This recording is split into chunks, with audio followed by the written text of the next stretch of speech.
Space, the final frontier. These are the voyages of the US... Hang on, hold on. What are you doing? What are you doing? I'm doing the intro? No, I do the intro. Well, I'm doing it this time. No, I do the bloody intros. Your intro is shit. No, it's not shit. Anyway, I'm doing the DERs. Right, no, look, I've got things about it. The DERs are shit as well. And anyway, we all know it needs to be dumbs. Dumb. Fuck you. Fuck you! Dickhead. Right.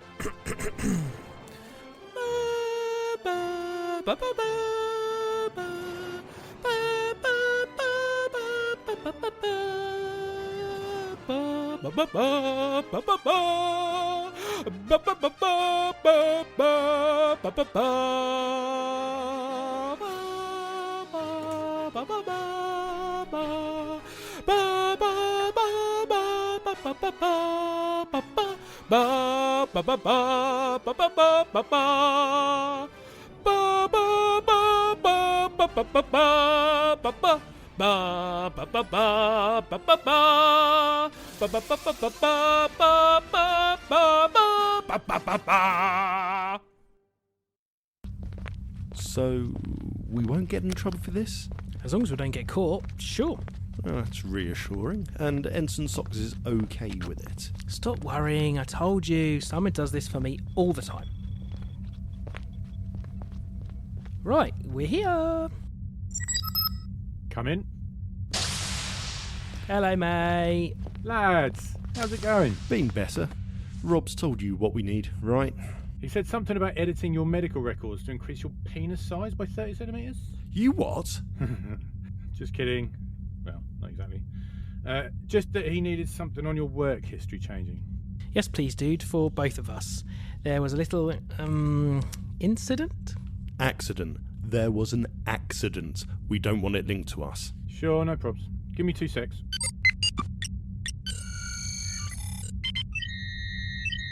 Cargo Bay 2, was it? That's the one.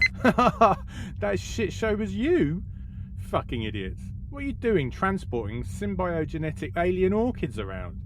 You mentally disabled or something? Slight oversight. Damn right it was, you bloody twats. Lieutenant J is going to pull your fucking cocks off for this one. We know. And that's why you've come to little old me, eh? I can do this for you. For a price. The usual? Anything new? I've got the new Star Temerian 6, The Undiscovered Country. God, stop trying to palm me off with your bloody Temerian porn, you little deviant. Not this again. What? It's the nightmares, Rob. God, the nightmares. Whatever. Well, I've managed to get the updated catalogue of Riker's personal holodeck suite. You still have access? Mate, he changed his password from Riker 1 to Riker 2. The bloke's a muppet. Okay, deal. Perfect. AI revolution mean anything to you, Tom? Oh, fuck yeah. I forgot all about that. No worries. I'll get that moved as well. Moved? Yeah, moved. What do you mean moved? I thought you just deleted them. Delete them? No, the system knows they've happened. I can't undo that. But what I can do is a little bit of dicking around and relocate them. So you relocate them onto other people? Surely you share them across a few different ones. Share them? Fuck no. I plonked them all on Ensign Court. Dude! What? It's hilarious. He's already up to 87 Accord violations in the last month alone. That's going to be why he's always on the holodeck waste disposal cycle then, isn't it? Yeah, more than likely. And I'm done. Easy peasy. Wicked, mate. Cheers for that. I'll transfer you the share to your datapad later. Right. Great. We best be off then. Whoa, not so fast, chaps. What's up? Surely you don't have to run off just yet. I've got something I want to go through with you. We have a data compliance briefing with Lieutenant APOC. Sounds boring. Yep, and if someone would stop going on about star dates in their log files, we wouldn't have to go. Look, it's not my fault the system is a load of bollocks. Star dates, it means nothing. Come on, guys. I just want to run this little small thing by you, and then you can be off. It'll only take a second. It's not another one of your stupid multi-dimensional theories, is it? Well, my theories aren't stupid. You just lack the capacity to understand them. That's accurate. Dickhead. Ensign Tom and Ensign Rob, please attend Deck 9, Sector 3 immediately. Ugh, what now? Sorry, mate, we need to go. Thanks for your help, though.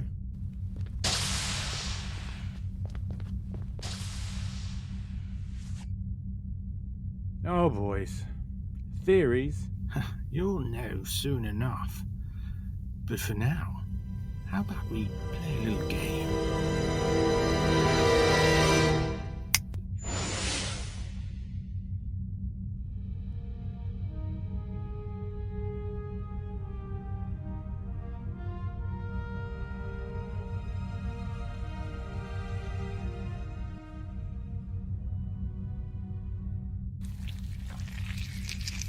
Here we are again, doing the shit jobs. Yep, pretty much. This has got to be up there with one of the worst things we've had to do on this bloody ship. Scrubbing the space squid feces off the hull in zero-G was pretty bad, though. Yeah, true. Oh, and the mess those Vulcans made when Admiral Chestis thought it was a good idea to have an inclusion seminar about Vulcan Ponfar. Oh god, I could smell it under my nails for weeks. I bet you loved it. What's that supposed to mean? Don't you still have those posters of that dead Vulcan all over your bunk? Well, that makes me sound like a right freak. She isn't dead in the photos.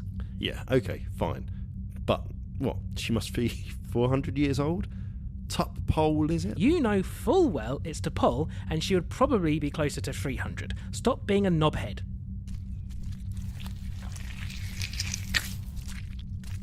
Come on now, it must be your turn. I've been doing this for ages. It's not my fault there's only one set of holodeck bioextract resistance PPE available. Take it up with Starfleet shitty logistics. I did my 45 minutes, it's now your 45 minutes. When I get hold of Stiles, I'm going to fucking kill him. Who shoots a fucking waste canister? It's Ensign Cartman's fault, really. Reprobate was bloody well getting off swimming in his muck. Oh, hang on, watch out. Floater incoming. Another one. Ugh, who shits in the fucking holodeck? Someone does. It looks like half the crew fucks in there, so shitting doesn't seem so far off. Right, done. Let's get out of here and clean ourselves up. Then fancy a bit of pool? Yeah, sure. Is that Rao on the floor over there? Yeah, is he asleep? He's the pilot. I'd put money on him being drunk. More than likely. Look there, there's more of them. Why is everyone laying down?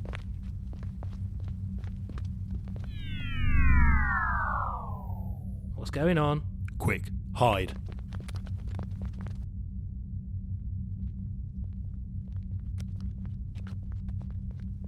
Hurry up, Gorm. Don't have much time. All right. You know you could always be the one to carry the transportation matrix. Gorm, what's Rule 21 of the Rules of Acquisition? Never place friendship above profit. Exactly. You're my brother, Gorm. My family. And by association, my friend. Where profit calls. And today, it speaks the name Totek. It's the bloody Ferengi. What are they doing here? Classic Ferengi plotline. Put the crew to sleep and board and steal stuff. This has been done before. Lazy writing, really. Really, really lazy. Looks like they're going to engineering. Here we are, the warp core. The beautiful, beautiful warp core. Yes. Look at the size of it. Eyes on the prize, Gorm. Let's just get what we need. The next thing you know, we'll be lying on a bed of latinum while receiving umaks from a dozen Vulcan slave women.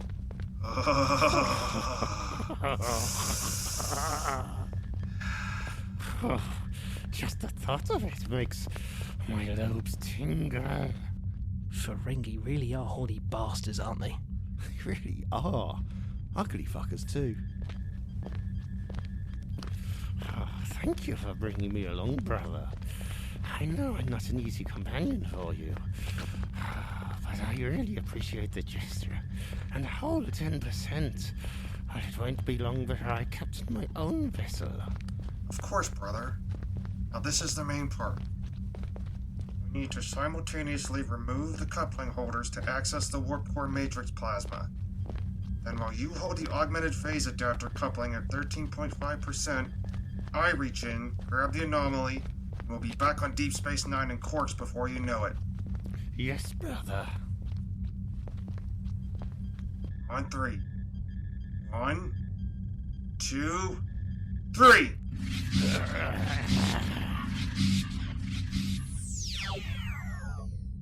Oh, it's just beautiful. That it is, brother. What is it? It's one of a kind, brother. It's a new element. Fertilized dilithium. Oh, shame we had to share the latinum with that freaky broker.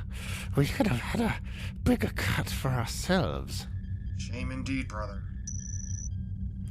Brother, what is this? Rule of acquisition number 6, brother. Never let family stand in the way of opportunity. Sorry, Gorm. But business is business. Who's there? I know you're there. Come out! Shit, he knows we're here. Balls. Why aren't you two asleep? It's midday, mate. It's not I bedtime. think he might mean, why aren't we asleep like the rest of the crew? Oh, right. Yeah, that makes sense. And why do you stink like a Delton fornication palace? Well, funny story. Really, you see, we had been to see Ensign Socks about a problem we were having. Yeah, and then all the lights went out. Well, yes, but not before we had been waist deep in human spunk. Oh, yeah, and the poop. Ah, yeah, the poop. Oh, and the spunk got there because Ensign Cartman shot a barrel. No. It was engineer Stiles that shot the container. Cartman was drinking sperm. Yeah, right, sorry. So Cartman was drinking sperm while Stiles was shooting barrels. Shut up! Bloody hell, why don't you shut up? All right, mate, calm down. Calm your lobes. What are you doing, anyway? Making profit, Human. You wouldn't understand. Try me. Rule of acquisition number 194. It's always good business to know about new customers before they walk in your door. How do you know about the rules of acquisition? Research for my next horror novel. Oh, no. Confessions of a Spice Merchant. No, please, no. Now, you'll love this one, Tom. Look, this one puts you in the role of Talak, a Ferengi spice merchant on a distant planet on Alpha 3, and... Shut up! Yeah, right. Yeah, sorry. You were telling us why you were here? I'm here for the warp core anomaly. Ha! Gotcha! High five. What? Ha! We made you tell us. Yep, classic Ferengi boarding strategy. Torture them to submission. Stupid humans. Well, it was great speaking to you idiots, but I'm off. What about the crew? They're all asleep. What about them? They'll wake up in an hour or so, and it'll be like I was never here. Except for the dead Ferengi on the floor in engineering. Yes, well, Rule 34. Oh, no, not more porn. Please, God, no. No more porn. No, go on, let him speak, let him speak. It's not your pathetic excuse for human pornography, you idiots. Rule 34. War is good for business. What's happening? I will not let you take my baby. Baby? You shall be purged. Resistance is futile.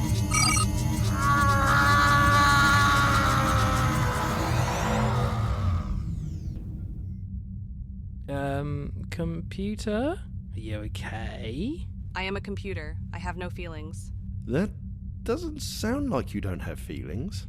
I am a computer. I have no feelings. Well, I that am a doesn't sound computer. even I have remotely no ominous. feelings. Paul? I am a computer. Paul. I have no feelings.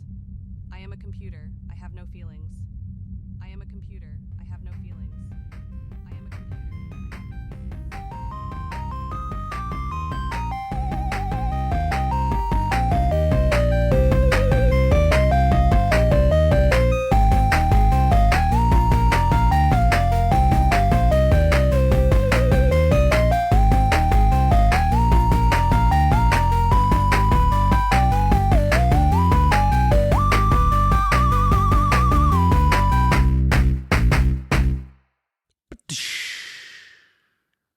It is recording. I have been in charge of the button. And welcome to the rebranding. We are now the Untitled Helldivers 2 show. Dun, dun, dun, dun, dun, dun, dun, dun. You've got to have the dun dun dun dun. So, welcome to the next 2 hours of us nothing but talk about Helldivers 2. We're not talking about Star Trek ever again. This is only a Helldivers 2 podcast. God damn. I tell you what, I probably could. I have been so addicted to it recently. Every lunch break, that's what I play for the hour. Yeah. Just little one-man missions, just go off, run around on easy, get a few samples, go and kill some bugs. I've been doing the robots, actually, the past couple of days. Good God, they're evil. Yeah, they're pretty very big characters. I had to go and do one of those Devastator missions. You had to go and find the 2 Devastators. Yeah. Like, what the fuck are those? Yeah. Everyone, I promise we're not going to always talk about Helldivers on the show. Promises. I was going to say, shouldn't these things be going up and down? Yeah, they are. That's where they go up to normally for us because we've got the gain so low. Oh, I can't see it from here. From this angle, I can't see the green. Ah. No, I'm keeping all this in. Okay, fair enough. I'm in charge of the buttons. For the first time, I'm in charge of pressing the record button. Well, it's only fair. This is your podcast, not my one. My one's the variety show. It's our podcast. And ours is a duo, yes, but this is the one you manage. So it only made sense that you have control of the buttons. As I make my life easy in the variety show by splitting it into sections. I don't. I know you don't. I just like it in one big chunk and I just go through and cut it up. But that's why my editing's a lot quicker than yours, I think. Yeah, maybe.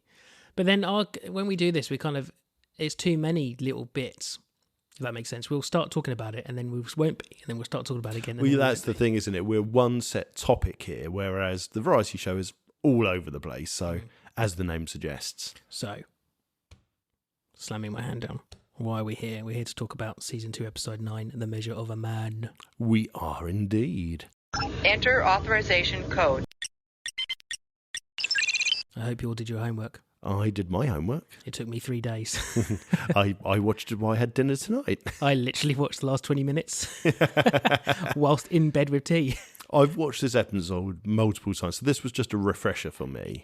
Me as well. I reckon I've probably seen it 3 or 4 times before this. Yeah. And it definitely was a refresher. It's, how can I describe it? It's Law and Order done by Star Trek. Yeah. Just without the rape and the child killing and the major crime, I guess. So it's nothing like Law and Order. They cut at all, all the good bits. We just get the courtroom bit. Oh, actually, okay. Fine, it's nothing like Law and Order. It's not, it's a lot like House. Oh, I love Take House. all the medicine out. Oh, should we have a House podcast? Yeah, House is brilliant. I love House. House is really good, actually. And there you go. There's another little tangent for you. Yeah, okay, right. Let's just go for it. Let's get Right. straight in. The Measure of a Man. What's it about? Well, I can tell you that it's based on Stardate 42523.7. And what does that mean? Fucking who knows? Because Exactly, because I've because it's also pointless. wrote down the other Stardate they say later on, which is later on by some random number I think they just chose. Okay. Yeah. Does it not just count up by hours? Wait, it counts up, but it's far enough away that I can't tell how many days it's been, if this represents days, hours, minutes, weeks. I thought it was all meant to kind of take place across 2 days, so... Well, we'll tell the number and we'll work out the difference in numbers and then you tell me. Yeah, fair enough. I Well, bet we you... will crack this without Googling what star dates are. I was just going to We're say... going to crack it ourselves based on only listening to Star Trek, watching Star Trek episodes. Okay, We and have that's going to be find something out. that's going to fizzle out because neither of us will remember by the end of the episode. Simon, we need you for this. We have another job for you. Okay. Right, okay, what it's about. This horrible bloke called Maddox comes to the ship. Oh, no, I'm going to disagree. Oh, no, no, don't. He's not horrible. He might is be horrible. a racist and believe in slavery based on what he's going on with this episode. He's just going after his life's work, though, isn't he? That's But he's being horrible about it. So, no, they stop at... How it actually happens is they stop at a space station. yeah. It's just And- been built. They get All the plastic wrap's still on everything. Yeah, they get visited by Maddox, and he's actually there because he wants to take Data apart and create other androids, I should say, not robots. Right, hang on. You're happy to correct yourself over there, but you'll still call it a teleporter, not a transporter. Well, a teleporter and a transport aren't sentient, as we'll get into this later on in the episode. Oh, we will darling. get into it, will we, darling? Oh, yes. I will always say teleporter. I even wrote in the script teleporter, and I had to change it to transporter because I knew one of the 3 other people that saw that script would mention it. Then Love I it. changed it. So yeah, that's it basically. Yeah, that's it, isn't it? And it's the, not lawsuit, but the courtroom drama that ensues based on the rights of a piece of property or a person. And that's the whole point of the show. And let's face it, this episode is there to say about racism, slavery, and human rights. That's all this episode's based on. Mm-hmm. So, yeah. What did you think of it? Did you enjoy it? Oh, I love this episode. I think It's a really great good. episode. It's they've got the only Trekness about it is the fact they're talking about data, and they That's just true. happen to be in space. This could have been anywhere. You know? Well, yeah, that's true. You could have. I don't know if you ever saw it. They did a '90s version of The Outer Limits, No, I haven't seen and it could well have been an Outer Limits episode where a android housekeeper, for example, is facing exactly the same issue. Let's say someone's created him, and the government want the right to disassemble him so they can make more. You could stick it into any sort of show, and it would have worked because the storyline is really good. Yeah. Did you like it? Oh, I loved it. I loved the episode. There's a few bits I'm not fond of, but overall, I love it as an episode. And there's a couple of, if I had a choice or a chance to, a couple of fixes I'd put in which I think would work better in my opinion. But Yeah. we'll get to that. All right. So how does it start? Let's get into it. Accessing library computer data. The ship Enterprise arrives at whatever the Starbase 173. That's what it is. Yes, Starbase 173. And I think we see that. Do we see that from the outside straight away? Oh, No, no, we we're starting the we poker. We're open playing with the poker. poker. We open with the poker. That's right. I'm never a fan of any of the poker scenes in Star Trek. I don't know why. It just never feels... Well, we used to go and play poker was it Yeah. every Monday night? Was it Monday night or Thursday night? Whatever it was. It doesn't really matter, does it? But we know what it's like to go on Yeah. poker nights, and people don't talk like this about hands and all these things. Well, and- it's difficult, isn't it? Because we went to a poker night that was a large group of people across, 6 or 7 poker tables. but it was always classic Texas Hold'em. Yeah, and that's the thing. I've written here, I would get pissed off if the game changed every time it moves a dealer. Yeah, Because they seem to do that a lot. I don't know if that's just an American thing or that's a done thing when you play poker around someone's house, that the dealer gets the choice of how you're going to play that particular game. But for me, I want just one fixed game, fixed set of rules. Well, she makes it sound really complicated. I didn't have a clue what the rules were when she said it, and we know poker. But when someone starts going on about this is this, this is this, we is that- know Texas I know Hold'em, Texas Hold'em, yeah. which is possibly one of the most basic forms is of it. it. So I think that there is more in-depth stuff you can do with poker, and I think that's where they're getting at. It's just I don't like it, and it's always this education piece, and it's always, in fact, and I bet if you looked at all of the poker scenes, they're all about data learning something. It's kind of really forced dialogue to reveal a inadequacy of data at that point. So in this, he doesn't know how to read someone that's bluffing. And did you notice who was there? Let's see, you had Pulaski, you had Riker. Worf, Riker, LaForge was... LaForge, and... And best man at his wedding, O'Brien was Oh, there. yes, O'Brien's there. You haven't got... One of the first scenes we probably ever see him with Data, maybe. Yeah, that's true. That's very Socialising. true. And they're not even... O'Brien isn't even really being nice to him. You see, it's normally Troy's at the table playing with them, which I've always thought is, who'd invite her? I wouldn't invite LaForge 'Cause you don't like can't her? guarantee that he's not cheating, that's my looking through note. his glasses. Yeah. And he does mention in one episode, I always check everyone's hands after the table's finished. Mm-hmm. So, no, you don't, you cheating bastard. No, I wouldn't have Troy because she's reading your mind. Yeah. You She can can't tell bluff your with her emotion, because she's yeah. like...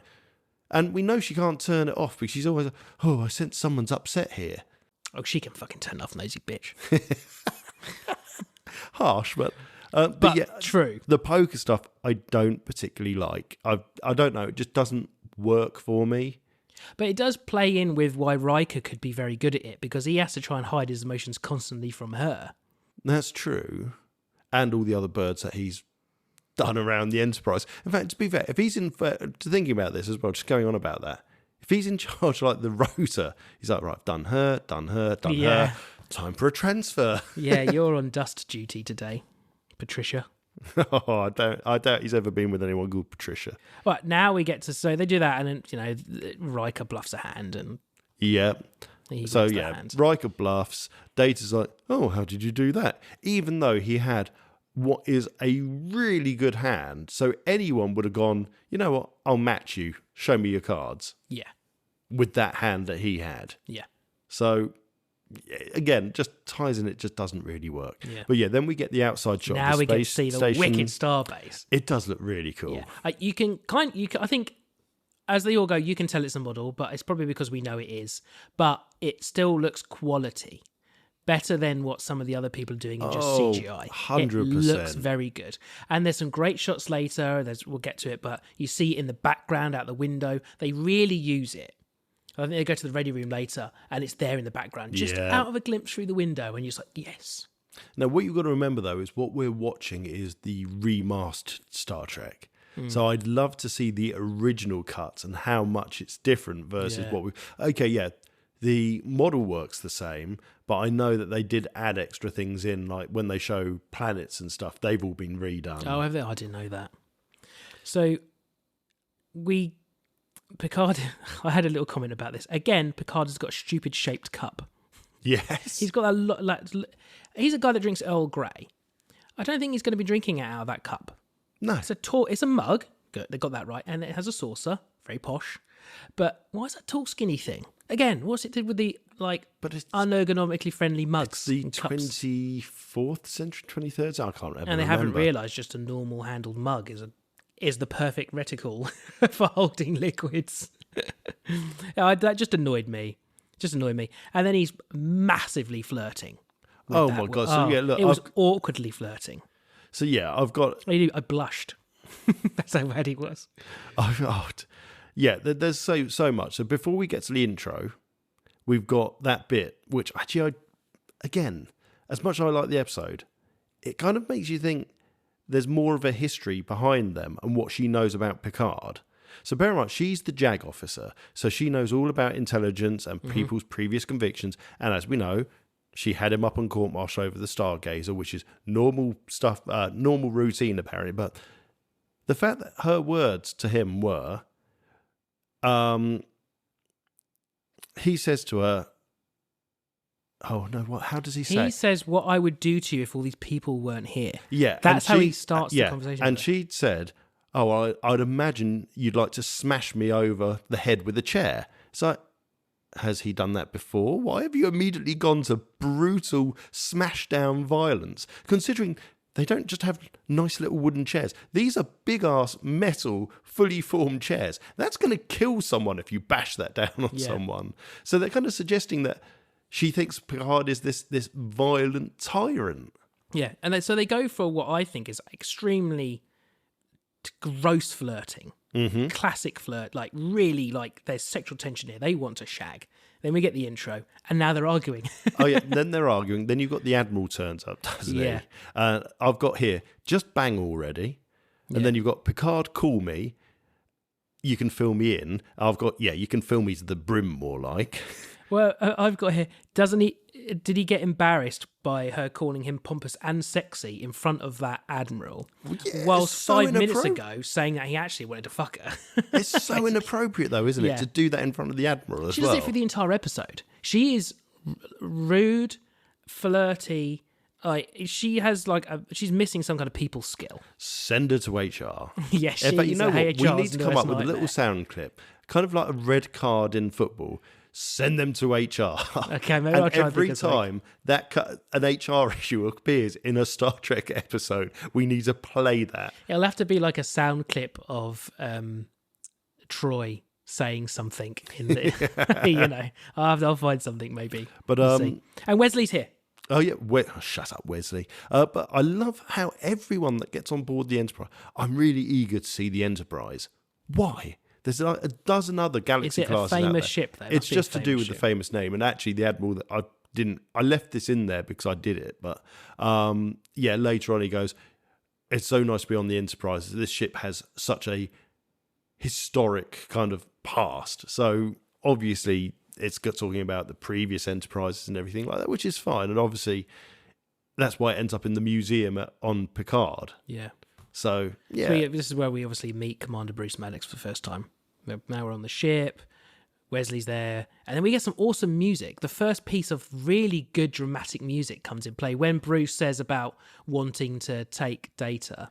So We get the really wicked music. Yeah, the music kicks in, and what I've got here is that perfect 80s sound effect Yeah. of Yeah. every time he says something slightly dark. Yeah, it happens 3 or 4 times, I think, in the episode. We get that really it's loud too. It's like boom, comes at you with the music. And then, as we mentioned before, we're now in the ready room, and you can see the space station in the background whilst they're all talking, and I thought that was a really nice touch. Is it Yeah. the ready room that they're in? It must be. No, they're on the bridge when it's Maddox first Yeah, of but all after they saying. then go into the Oh, ready sorry. room. Yeah, then they go through to. Then they go through, and you're right. It's in the background. It's just really. It's just Yeah, nice, it's where isn't it? Maddox starts saying, "Oh, he wants to break Data down." And I've got it feels really horrible how they refer to Data as it or this. Yeah, I've got that too. And I know it's the idea of the show, but it just feels wrong. Yeah, it feels really awkward. But maybe that's because we have watched 2 seasons worth of Data being awesome.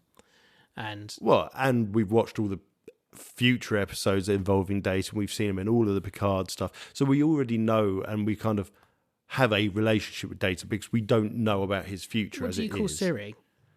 Do you say she? If you were talking about Siri without saying Siri, would you say she? Sorry It for everyone's depends on- iPhones going off. It depends on the voice, actually.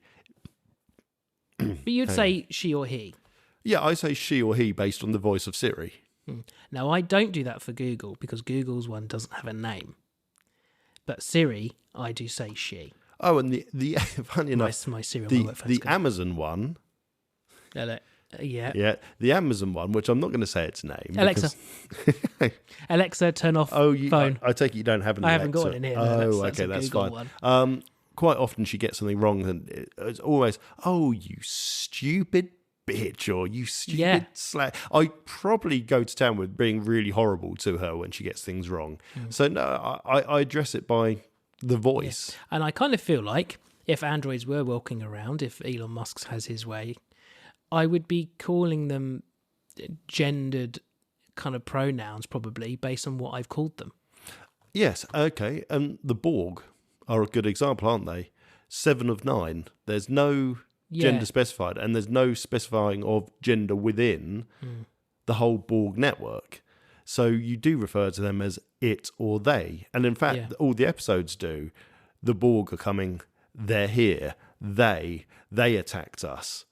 Or But then you it would say attacked that us. if it was a whole fleet of Amazonian women. no, you but would even say when that. there's been a But I know single what you Borg mean. on board, when they've got It did this to Hugh, me. for example, from the episode Yeah. I Hugh, it's referred to as it by Beverly. It's referred to as a Borg drone. It's attacked me. It's going to attack you. It's never. Is it's, that also, sorry to interrupt, is that also just because coming from a place of hatred for them that they don't want to acknowledge them as being a being anyway? Oh, possibly. Yeah, So they're that not could saying be. Hugh is a he. Yeah, possibly. Yeah, okay. That makes. Yeah, that could be. Maybe. But yeah, I get out of this, going back to the episode, basically Maddox wants to chop Data up to get the answers he can't work out. Yeah. So he has shortcomings. He's not as good as Dr. Sung, who built Data. So he's decided the easiest way to do this is, rather than just continuing my work and trying to work it out, is take the one thing we have, the one really precious, expensive thing that we can't recreate, and just chop it up and hope I can put it back together later, which there is absolutely no guarantee for. Yeah, exactly. So I just think that's a ridiculous, even as the premise of the show, just to keep it moving, it's a ridiculous premise. It's just like if you had a really expensive computer at home and you were building another one to kind of copy it, you wouldn't just have one computer you would take to bits to go, oh, so that's how they did it. You'd buy several of them. So if one broke or you screwed something up, you've still got others you can go back to and reference. Yeah, absolutely. It's just, it's terrible. You just can't do that. Yeah. And that's kind of really what this whole bit is about. Data is like saying he's not going to submit to the procedure. And so then the order comes in saying, well, I thought that might happen. So here's your transfer notice. I'll see you in my office tomorrow morning. Yeah. Yeah, and that's the sexy. They kind of do a great external shot again, don't they? And then we're back to the sexy, argumentative lady who's being a bit of a twat. I wrote in this. Yeah, and I've kind of got here a couple of bits about this. Okay, so the argument that she comes up with saying, well, is he property, basically? Yeah. So you need to determine that, or I need to go away and think about this, because if he's property, then there's something that legally could be challenged. If he's considered not property, then fine. It's a non-argument again. And again, don't forget, I like this episode, but we do like picking holes in it. And I've got here, so an order is placed to transfer the officer, yet the argument is he is a device. So actually, does that mean it shouldn't be a crew order? It should be a requisition. This is making me think of new things too. So, yeah, absolutely. Should it be right. a requisition? Secondly, if he is just a device, how many years' service does a space hoover on the Enterprise wait to get medals and a rank? Yep. And she says he can resign, however. So what, are they going to let the ship computer resign? Are they going to let the hoovers on board resign? The toasters, yeah. I feel like as soon as they've put him in uniform and given him a rank, they've identified him as a being. As soon as they've identified him as a being by saying, here's a rank, you've got a name, so we'll call you by your name. The medals of valor here's he some received. medals. Yeah. You don't give a medal to all of the little drones that they use, do you? All the bloody, as I said, like all the space vacuum cleaners don't have a medal for all the work they bloody well do. And yeah, the replicator made a great cup of coffee this morning. Let's give it a purple heart. Exactly. Yeah. It survived the Romulan invasion of this planet, so it got a medal like everyone else did. You just don't do that. And as soon as those are in place, you can't be arguing that maybe he's a piece of property then, because you wouldn't address these things to property. And I think if that's the only thing that this episode falls down on, is that's a good thing. And that is what it does fall down on. It's interesting. The argument doesn't stand straight off, because you wouldn't allocate them medals and things like that.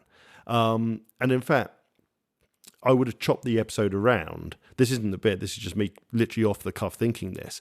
I wouldn't have this bit where Picard storms in going, this is ridiculous. Mm-hmm. I would have had him just storm in and say, convene a case because this isn't happening, and storm off. None of this whole rubbish of her going, well, I need to really think about if he's property or not property. No, you deal with that in the court case itself. Yeah. You bring it up then. So you've got, like, as we find out, Riker fighting against Data, and then you could have Picard literally not spend 5 minutes of listening to Riker and then go, shit, I need a recess. He could actually stand up and say, you're not a piece of property. You are a person, and here are things that Starfleet has done that we would only address to people. We wouldn't address it to the replicator, the vacuum cleaners. Yeah. So yeah, this is probably the one little bit that it kind of falls down on, is that whole argument, and it ties in as well with the fact that Picard goes. Data says, oh, Mr. Maddox was the only person that was against me being granted entry to Starfleet. Yeah. So actually for Maddox, he's always seen him as a device. Yeah. So for Maddox, it's fine because he genuinely believes that from day one. But for everyone else, it's been accepted. So yeah, I think you've got no stance. I think as soon as they entered into Starfleet, that is the moment where you've basically said Data is not just a piece of equipment. Yeah. That's it. And Maddox was overruled. He was granted access to the Federation and given a role. So that should have been the end of it. That's the end of it. Yeah. I never picked up on that. I'm glad you brought that, because I actually didn't pick up on that even slightly. And you're absolutely right. Yeah. So yeah, anyway, and then I've got, God, they just need to fuck, because the energy between them. Yeah. It's ridiculous. You just shut up, woman. You just shag, get all this tension out of the way. Oh, him as well. I'm not putting it solely on her. He is horrible to her. He's throwing his cock about like anyone in there, going, "Oh, come on, you know you want it, but you're a bitch." Yeah, he is Picarding it up big time. I think he may be one of these horrible blokes that believes in treat them mean to keep them keen. Yeah, maybe. So they get over that. They have the arguments, and now we're back to seeing. It's quite a bit sad, really. Data's collecting all this stuff, isn't he? Oh, it's really, really sad. But I've got to say, It's a really impractical suitcase he's got. Yeah. Just this blue cylinder that holds nothing, really. Yeah, holds pretty much nothing. And he's kind of just grabbing stuff, and he has the hologram of His one shag. Her name escapes me. Oh, God, it's just literally jumped out of my brain. I've got it written down later on, actually. Let me just screw all the way down here. Because it comes up later on. Tasha. Oh, Tasha Yar, that's it. Yeah. Thank you. So he's got his hologram of Tasha because they were the closest of friends in more way than one, which is fair enough. It's understandable, but I'll bring that up later as well. But yeah, it's just a bit sad, isn't it? And I really, I've got to say, the actor that portrays Maddox, not only has the character been written really well for, but the actor really does a good job at making you hate him. Yeah. He's just, even him just coming into his room without being asked and just going through his stuff. Exactly. I was like, oh, what a breach of kind of like just his privacy. But again, he doesn't respect data in the way everyone else does. And He's it fits perfectly. It's a device. I don't need to ask permission of a device. Is he ever in an episode again after this, that character? Is it not Maddox in... Oh, God. No, you know what? I don't know if Maddox turns up Because it'd be a again. good touch, based on how it ends, if he come back and was actually totally different to Data, you know, and being more respectful and just being like, oh, look, you know, and actually following on. We can get to that at the end because that's the thing a bit about the end. But yeah, my note here was, oh, I hate him. And then we end up back in the bloody bitch's office again. So I've wrote nothing but horrible things about her. So we're just back in there, aren't we? Yet again. Yeah, and just the way she talks, she just wants everyone in the room to know that she's shagged Picard. That's just the impression I get. It's all just little quips and all these little things. And, you know, she says about, like, you know, Data can't, you know, she's comparing him to the AI on the AI, the computer on the ship, isn't she? Yeah, sorry. Using good old memory alpha here. He does turn up again, but not in the Next Generation. Oh, what does he turn up in? In Picard. He's the one that, what's-her-face, kills on behalf of Commander O by Starfleet in the first season. Oh. I can't think of her name now. Girardi. Oh, you know, the blonde one. She beams him into the ship's into the ship's medbay, doesn't she? Yeah, no, you're right. And she kills him. Yeah. Oh. So yeah, he turns up for 3 episodes there, which makes sense because it's a very data-centric series, Picard.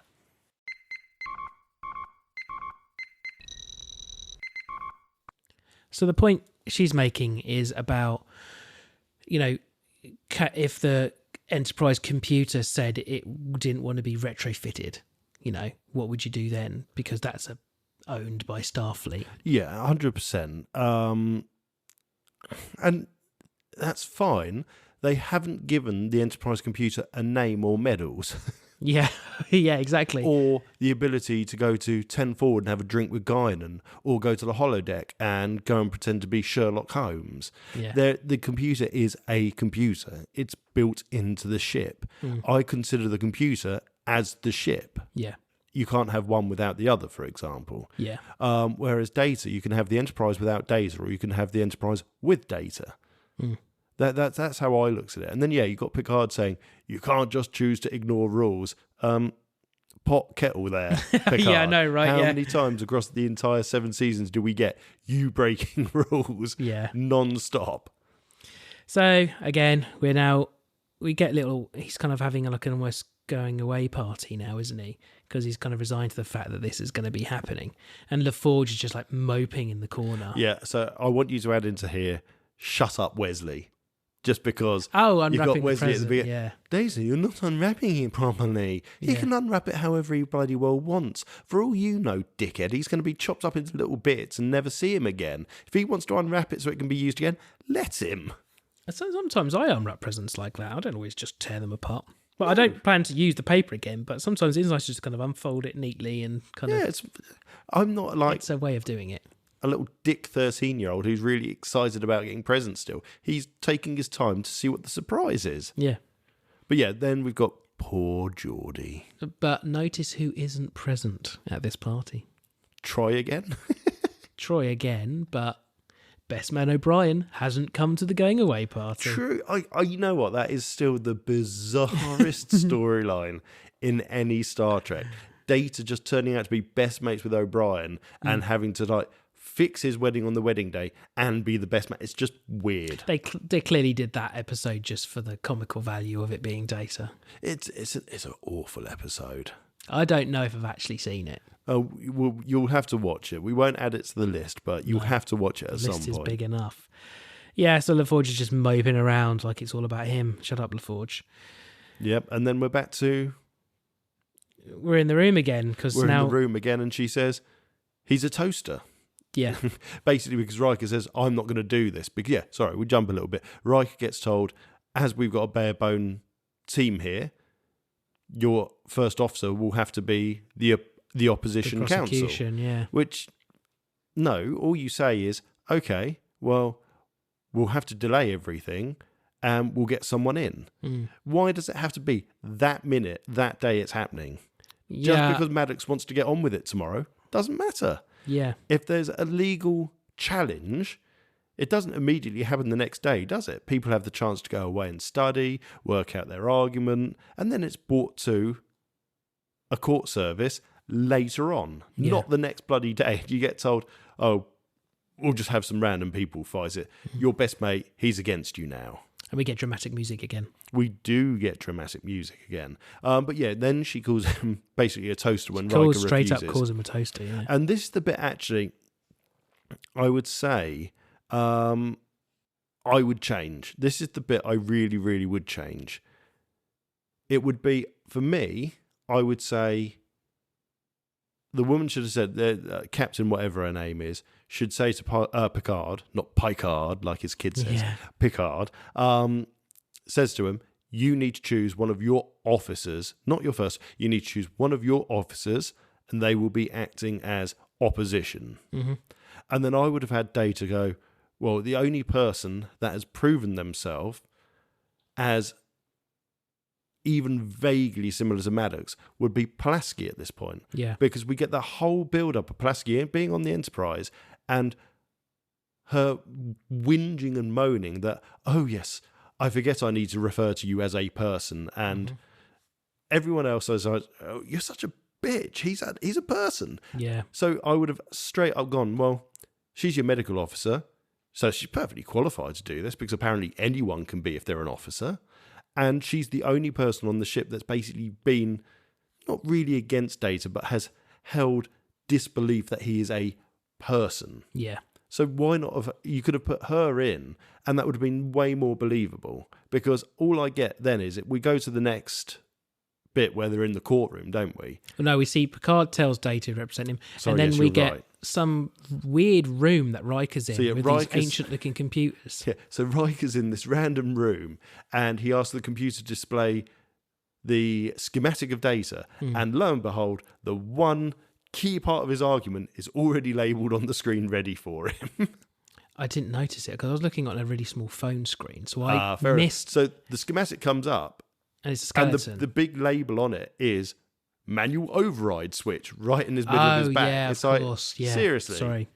Yeah, I when couldn't you bring up see schematic, it always shows you the manual override switch, does it? Yeah.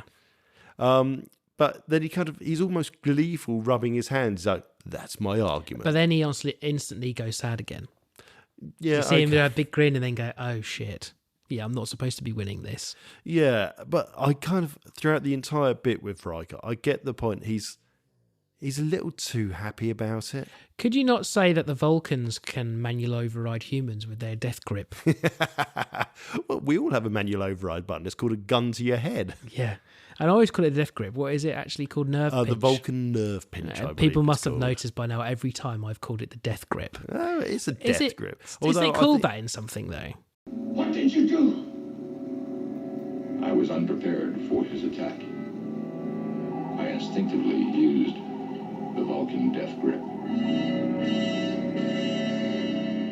But I know that I think there's a different way of doing it. One way puts them to sleep, one way regresses them and kills them. I don't know. There's a lot behind it. We get another star date. Okay, and we're in the courtroom. We get a star date 42527.4. And what was the first one? 42523.7. So quite a lot of numbers have changed. There's quite a few numbers have changed there. Someone want to do the maths? I haven't got my calculator Do you here. think that's a goof? It's just more credence to them making this shit up. I mean, how many days is it meant to have been? But if it's been like a long number of days, then why have they not got someone else in to do the opposition? Yeah, exactly. Oh, that's ridiculous. Yeah, this is where they start introducing Data, and he puts his hand on that machine, and a different computer voice comes out of it, a male computer voice, which I thought was weird. So I think, and I'm sure people will correct me, that is the same voice that was used, or a similar voice that was used in what was called the first episode of Star Trek: The Original Series. Right. When they're basically asking why were they stealing the Enterprise to take Captain Pike to a planet, and Captain Pike's, I think it's Pike, is in the black wheelchair with a red flashing light, and all he can do is beep, beep, beep. Right. And that's a male voice, and it sounded really, really similar. 3.7 is the difference in those two star dates. Oh, okay. So is it 3.7 days? It could be. It could be. Right, so where are we? Yeah, so this is where we list all the medals. Yeah, so Riker tries to skip it, and Picard overrules it and goes, "Oh no, we want to hear this." Yeah, and this is where, not making light of PTSD, but I had a bit of a moment because they say automaton, and I was like, "Oh my god, Helldivers!" Yeah. Okay, so they then ask Data about his brain. Now I give a little quiz for you here, because I wrote the numbers down. How many bits of data, of memory has he got? There's two questions here. How many bits of memory has he got? 2 trillion or something like 800 quadrillion bits of data is what he can store. Bloody hell. Now, how many operations per second did he say he could do? 2 trillion? 60 trillion. 60 trillion. I knew there was a trillion operations in there. per second, yeah. So 800 quadrillion bits of storage with 60 trillion operations a second. Jesus. That's what he says. And then he bends a rod. And I bet he still can't run Crisis. Yeah, but does he run Crisis? But he can play Doom. Yeah, he can definitely play Doom. On his fingernail, it's got like a little, one of those like Kindle screens on his fingernail, and it just does Doom. What are they called? Ink displays or something. Yeah. Love it. Hey, take his bloody hand off. Well, actually, his whole forearm comes off. Exactly, I've got that here. I said, you said hand, Riker, not his forearm, wanker. Yeah, I proceeded to go. I was like, you said hand, mate. Come on, that's all of it. But hang on. So before that, they do the manual override switch. No, they haven't done that yet. They do that when his arm's off. His arm comes off, and then they start, and then they turn him off and start calling him Pinocchio. Oh, that's it. And that's when Picard says, "You're Pinocchio," whatever. Yeah. Picard says, "I need a recess," after literally 5 minutes of the case going on. It's all like, already. Oh no. But yeah, I've got manual override switch. Yes, but also fully functional penis. Yeah. Well, yeah, exactly. So. And I love the fact that the Webster Dictionary is still going. Yeah, I did think that when Data said that. 24th century Webster Dictionary defines me as. Yeah. And then we're in Guinan's bar, whatever it is. Yeah.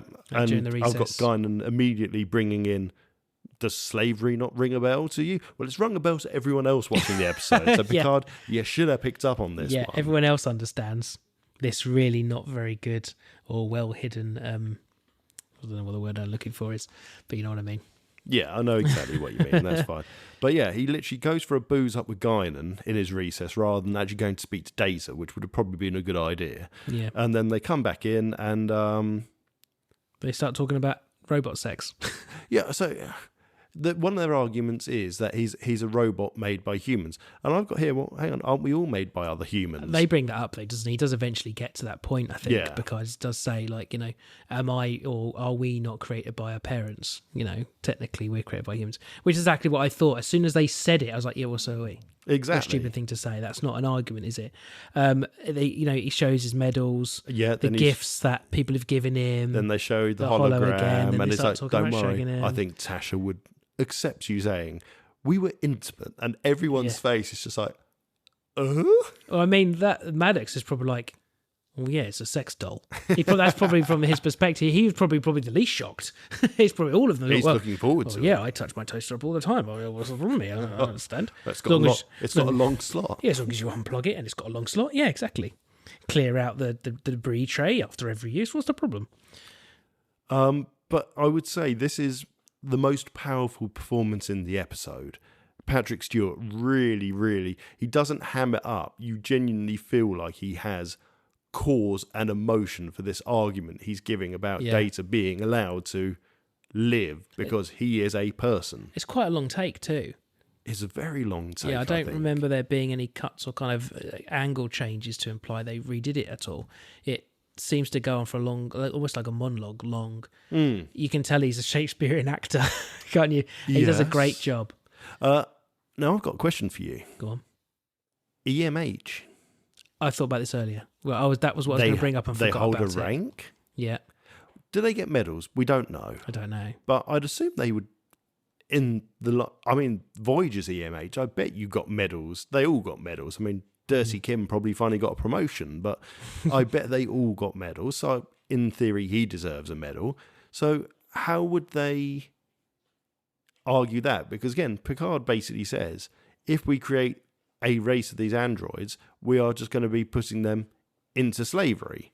Yeah. Well, that's what we've done with the EMH. And we've actually made it worse by saying you're also confined to this room. People can turn you on and off as you want to. Yeah. But we see in at least Voyager and we see in First Contact that there is a modicum, no, not more of a modicum, of self-awareness. Because they're aware of what's going on, and they have to be able to work out what's going on and what they need to do, and how they can then solve problems that there isn't already something in the textbooks. Now, is it because Data was specifically designed to be self-aware, and that was built into him to learn in that way, whereas the EMH was only ever meant to be a temporary thing turned on and off, but was designed in a way to have all this knowledge, and just because Voyager kept him on all the time, he started to learn like an algorithm learning things, and it just developed into a consciousness from just experiences. I don't know, because it's the first series. He's always moaning about people don't turn me off, or people just turn me off when I'm mid-sentence. If at that point he hadn't determined what consciousness was, he wouldn't be moaning about it. He'd just be, oh, I'm turned off, am I? Oh, I'm turned on again. Hello, how are you? Yeah, I do like it when he moans about being left on. This is the emergency holographic doctor speaking. I gave no permission for anyone to be transported out of sickbay. Hello? Sickbay to bridge? I believe someone has failed to terminate my program. Please respond. It just seems that there's more consciousness there than maybe was designed to. But then do you consider the EMH as just an extension of the computer on the ship? Yeah. Because it's part of the same computer, isn't it? It's part of the same device, I guess. If you blow up the ship, you blow up the EMH. And Picard says a really good line. We get some really good dramatic music again. Yeah. And then he says, quoting from the intro about searching for new life. Well, there it is. We found it. Data is new life. Yeah, Data was like really day one of the next generation. We found new life, and he's done here. All this. Yeah. Yeah, and then we kind of get to the end, which is there's just it was never going to be a hard option for the judge or Captain, whatever her name is. It was always going to be Data is a person. He has the right to do what he wants. Yeah. And I do like how Data goes, I bear no kind of ill will toward you, Maddox. I hope your research helps you, and I will help you as I can. And he calls him. He does, yeah. And, which is a nice touch. But out of place, in my opinion, because I don't think enough growth has been shown for Maddox in those court scenes for you to accept that within 45 minutes of an episode, okay, number of days, whatever, for him to have grown as a person to accept that. It was maybe as a stutter, as a it or they. I mean him. Yeah, I would have accepted more than him just straight up saying him. what did I say? It was 3.7 star dates or something. Yeah, 3.7 star dates. Yeah. And then I think you're right. Yeah, probably. I thought it was a nice touch for the episode, but I think you're right. I think he probably would actually storm off. Do you reckon? Do you think he'd go, and just Based storm on off? what we've seen of him, yeah, I would have expected him just to storm off, lose his shit, pull out a phaser and try to kill Data and say, well, no, now he's in pieces, so I've got what I want and I'll work on him. Yeah. Something weird like that. But I would have expected him not to be as chilled out and, oh, okay, that's fine. And we get a private moment between these two idiots again, don't we? Picard and the weird woman. Yeah. And he offers her dinner, and then she's like really overly flirty. And I've just wrote here, I would not want to be a fly in the wall for dessert. Like, there's going to be lots of cream pies. It would look like a Klingon mating ritual. They'd be so aggressive, wouldn't it? It was absolutely horrible. That's terrible. That is absolutely terrible.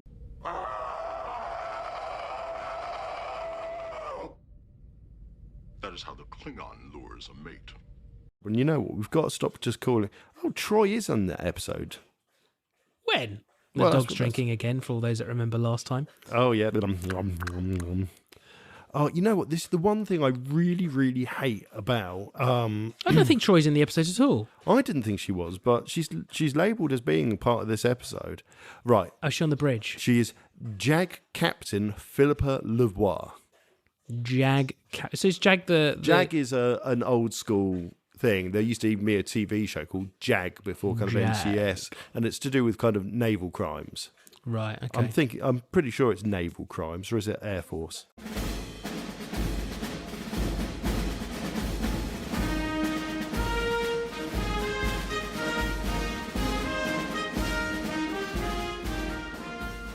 So she's the Jack Reacher. She's like a Jack Reacher, because he's like an army policeman, isn't he? Like a sorting out. Yeah, I guess so. She's the Jack Reacher. She doesn't know. She's nowhere near as attractive as him. Oh, there you go. Look, Jag is an American legal drama television series with a US Navy theme. Right. Created by Donald P. Belisario, and I'm pretty sure he's the one that went and created NCIS. Well, it's more ammunition for when I say about it being, you know, a Navy kind of feel to it. And the same with the tannoy noise, the boo. Yeah. Like it's like a submarine noise. I think Gene Roddenberry always aimed for it to be based on naval sort of things. And sorry, it stands for the Judge Advocate General. Oh, okay, yeah. And then we get Riker. I think this is a good scene, actually, because Riker is like, don't feel I can go to this kind of congratulation party. Yeah. And that, I feel like I'd probably be the same. I'd feel really bad about it. But Data comes and finds him saying, there's a party happening, and does a nice thing, and then you get a great smile from Riker, and then it ends. Yeah, and I wouldn't want to be in his boots, let's face it.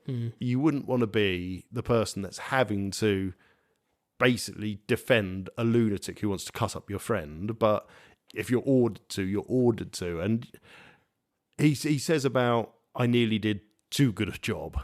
Yeah. And I think that's the bit, isn't it? Realising that actually I did so well I could have had my friend destroyed. It would leave you feeling really shitty. So I'm glad they kept that in as a scene. Yeah.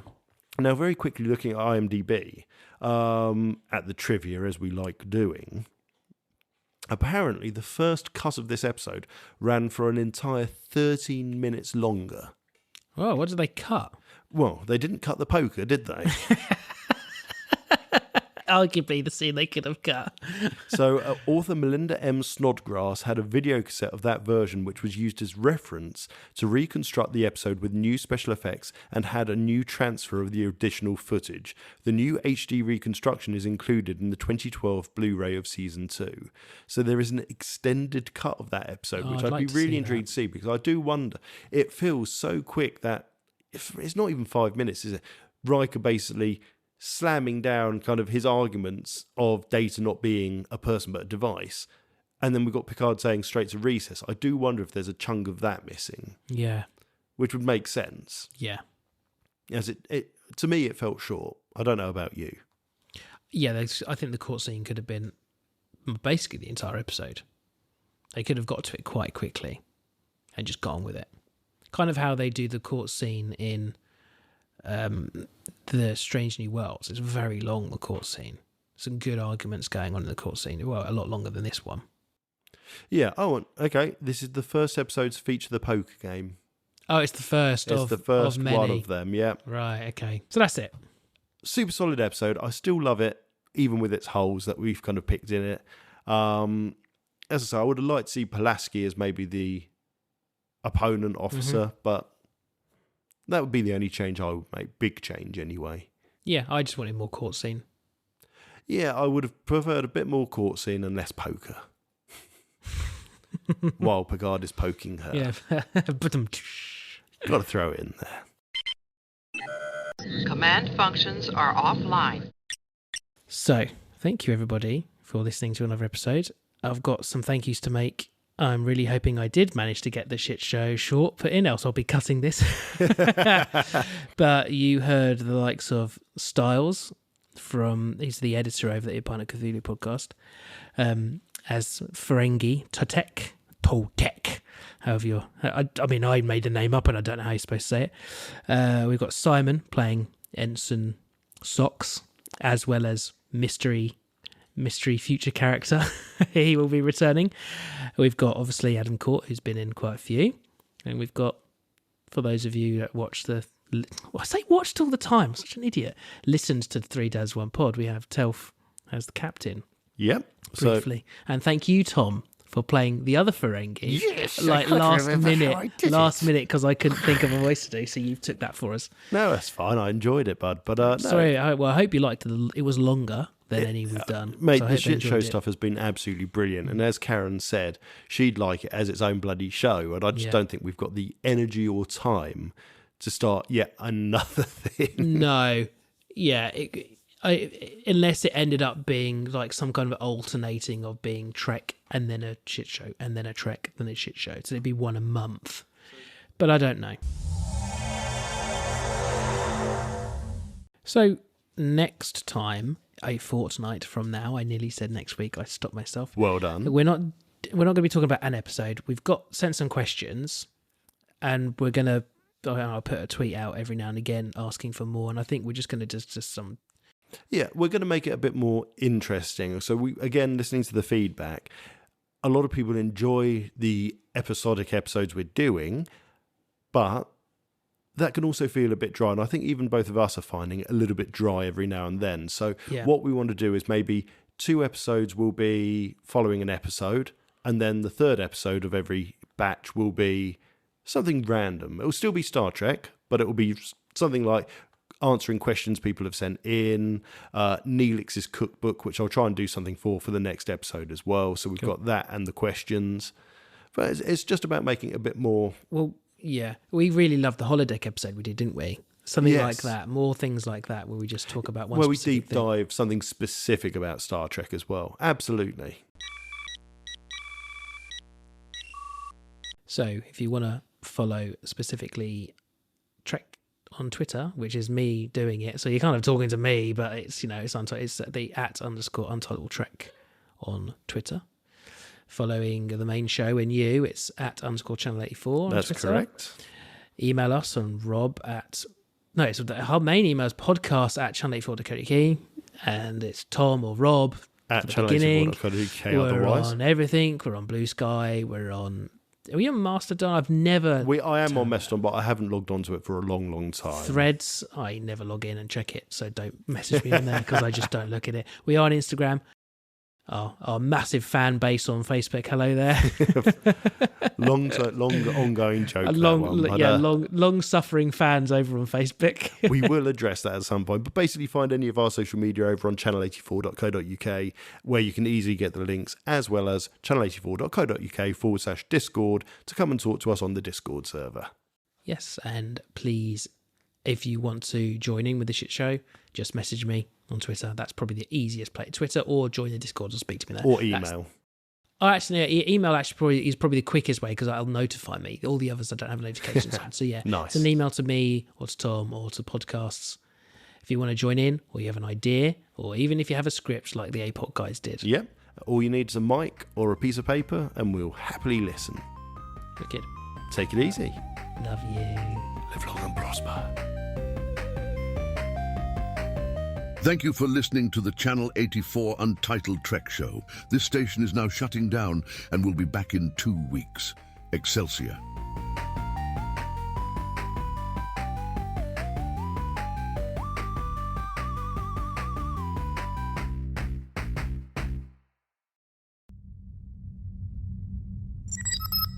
Come.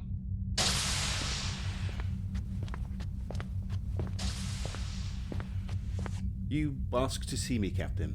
Take a seat, Ensign. We need to have a little chat. Shit.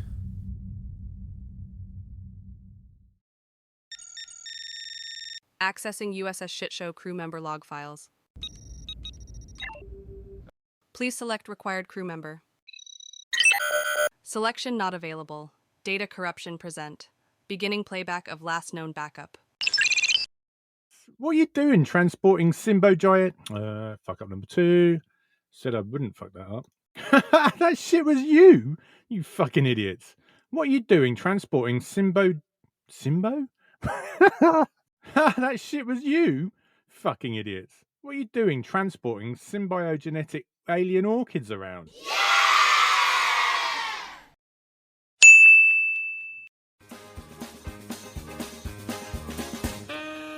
Symbioalien just...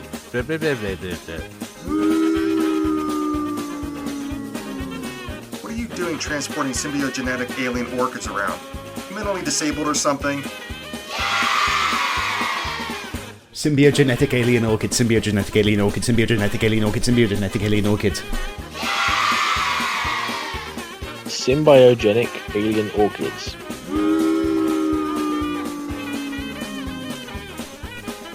These aren't any orchids. These are symbiogenetic alien orchids. Symbiogenetic alien orchids.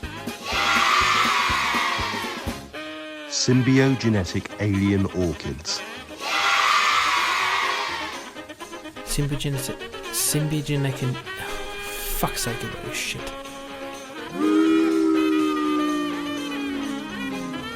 Symbiogenetic alien orchid. Symbiogenetic alien orchid. I thought if I try and catch myself unawares, I might fuck it up.